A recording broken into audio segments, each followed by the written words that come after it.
भूपेंद्र सिंह हुड्डा का बड़ा बयान सामने आया है। महाराष्ट्र चुनाव के बाद नेता प्रतिपक्ष का फैसला होगा, ये पूर्व सीएम भूपेंद्र सिंह हुड्डा की तरफ से कहा गया।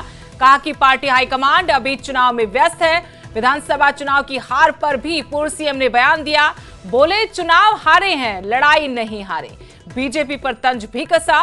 पूर्व सीएम भूपेंद्र सिंह हुड्डा ने, आपको बता दें कि विधानसभा चुनाव में कांग्रेस की हार के बाद से लगातार पार्टी हार पर मंथन कर रही है, तो वहीं अभी तक नेता प्रतिपक्ष का चुनाव नहीं किया। चंडीगढ़ में बैठक जरूर हुई थी विधायक दल की, लेकिन उस दिन सिर्फ राय मशवरा किया गया और कहा कि आलाकमान को इस पर फैसला करना है। लेकिन अभी तक नेता प्रतिपक्ष का चुनाव कांग्रेस में ना होने को लेकर बीजेपी लगातार कांग्रेस को निशाने पर ले रही है। अब पूर्व सीएम भूपेंद्र सिंह हुड्डा का बयान सामने आया। कहा कि महाराष्ट्र चुनाव के बाद नेता प्रतिपक्ष का चुनाव होगा, क्योंकि पार्टी आलाकमान अभी चुनाव में व्यस्त है।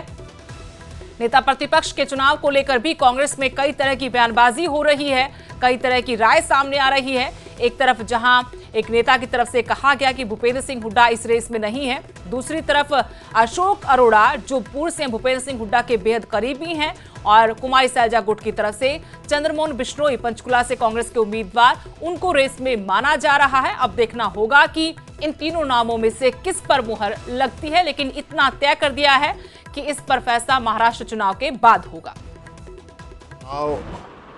आ रहे हैं पर लड़ाई नहीं आ रहे, हम लड़ाई लड़ेंगे और उनको यही है, मेरे कार्यकर्ता साथियों को दिन रात उन्होंने मेहनत की है और बहुत अच्छा नतीजा आया है। 39 बराबर की वोट आई हैं और हार के कारण की क्या समीक्षा वो करण सिंह दलाल की अध्यक्षता में कमेटी बनाई है। वो तो हमने प्रस्ताव पास करके दे रखा है, पार्टी फैसला करेगी जिसका भी करेगी।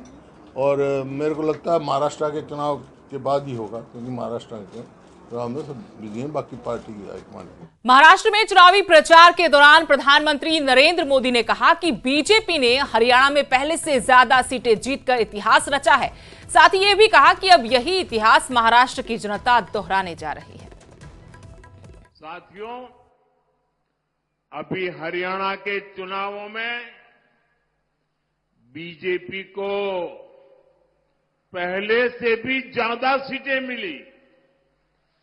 पहले से क्या, इतिहास में सबसे ज्यादा सीटें मिली। अब यही इतिहास महाराष्ट्र की जनता भी दोहराने जा रही है। चंडीगढ़ में मुख्यमंत्री नायब सिंह सैनी ने प्रेस कॉन्फ्रेंस की। इस दौरान उन्होंने कहा कि प्रदेश में फसलों की खरीद के लिए पुख्ता इंतजाम किए गए। 27 सितंबर से एमएसपी की खरीद शुरू हुई। किसानों के हित को ध्यान में रखकर एक हफ्ते पहले से फसल खरीदनी शुरू की गई। वहीं किसानों को इस बार मंडी गेट पर भी खड़ा होकर इंतजार नहीं करना पड़ा। इसके लिए पास लेने के लिए कृषि विभाग ने नई व्यवस्था शुरू की है। किसानों को इसका फायदा हुआ। भारत सरकार के निर्देशानुसार फसलों की खरीद एमएसपी पर करनी सुनिश्चित की है। किसानों को इस बार मंडी गेट पर भी इंतजार नहीं करना पड़ा।